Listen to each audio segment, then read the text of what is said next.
কি করছে? বাবা তুই একদম লাভ দিস না। দেখ বাসায় চল।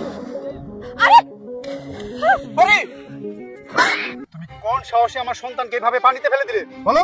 আরে সব কি উল্টোপাল্টা কথা বলছো? আমি কেন ওকে ফেলবো? ও নিজেই তো বন্ধু বান্ধবের সাথে এখানে খেলতে এসেছে। আমি ওকে বারণ করা সত্ত্বেও ও আমার কোনো কথাই মানলো না। কি বললে তুমি? ও বন্ধু বান্ধবের সাথে এখানে পানিতে খেলতে আসছিল? ও ইচ্ছাকৃতভাবে খেলতে আসছে নাকি তুমি ওকে উস্কানিতে এখানে নিয়ে আসছো? কি ভাবছো এইভাবে পানিতে ফেলে দিয়ে আমার ছেলের একটা দুর্ঘটনা ঘটিয়ে ছাড়বে, তাই না? ও সৎ মা তো, তাই ছেলের প্রতি কোনো টান নেই, কোনো মায়া মমতা নেই। সৎ মারা বুঝে এরকমই হয় না?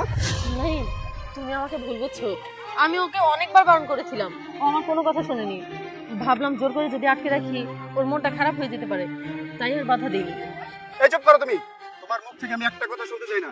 আমি সারাদিন অফিসের কাজে ব্যস্ত থাকি, আমি হয়তো আমার সন্তানের খেয়াল রাখতে পারি না, কিন্তু তুমি তো বাড়িতে থাকো, তোমার তো উচিত তোমার সন্তানের খেয়াল রাখা। আচ্ছা বলো তো, মা হিসেবে তুমি আমার সন্তানের কোন দায়িত্বটা পালন করো?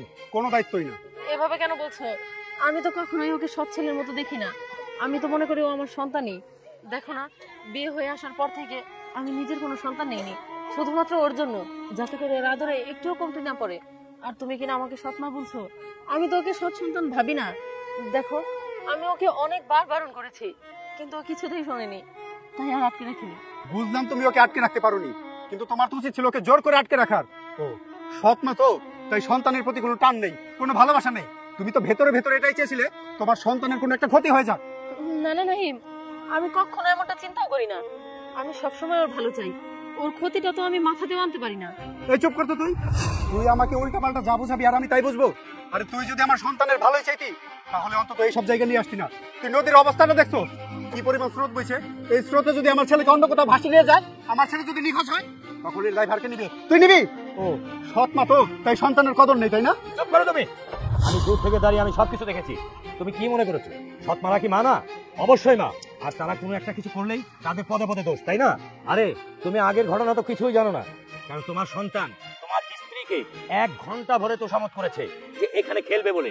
আর তোমার স্ত্রীর সেই অনুমতি না দেওয়ায় তোমার স্ত্রীকে কি বলেছে তুমি জানো? তোমার সন্তান বলেছে সৎ মা সৎ মাই হয়, আর তুমিও একই কথা এই মেয়েটাকে বলেছো। সৎ মারা কি এতই দোষী? না শোনো নাই, তুমি তো সারাদিন অফিস করো, কিন্তু তোমার স্ত্রী তোমার এই সন্তানের প্রতি কি যত্ন আদি করে আমরা কিন্তু পাড়াপড়শিরা খেয়াল রাখি। কারণ তোমার স্ত্রীর এক চুল পরিমাণও দোষ নেই। আমার মনে হয় নিজের মায়ের চেয়ে ওইতেই বেশি ভালোবাসে তোমার সন্তানকে। আমি দুঃখিত নাই, আমি হয়তো ওকে ঠিকভাবে খেয়াল রাখতে পারিনি, আমার ভুল হয়ে গেছে। না করি, তোমার কোনো ভুল নেই, ভুল তো আমারই। আমি তোমাকে চিনতে পারিনি। এতদিন আমি ভেবেছি তুমি আমার সন্তানের প্রতি কোনো খেয়ালই রাখো না, কোনো দেখাশোনাই করো না, তুমি ওর প্রতি খুবই অযত্নশীল। কিন্তু আজকে আমার ধারণাটা ভেঙে গেল। আমি আজকে বুঝতে পারলাম যে তুমি ওর প্রকৃত মা, তুমি ওর আসল মা। হয়তো ওর আসল মা থাকলেও ওকে এই ভালোবাসাটা দিত না যে ভালোবাসাটা তুমি দিয়ে যাচ্ছ। আমি তোমার কাছে চিরকৃতজ্ঞ করি। আচ্ছা থাকো তো, তোমার কোনো ভুল নেই। চলো আমরা আমাদের সন্তানকে তুলে নিয়ে আসি। আচ্ছা চলো।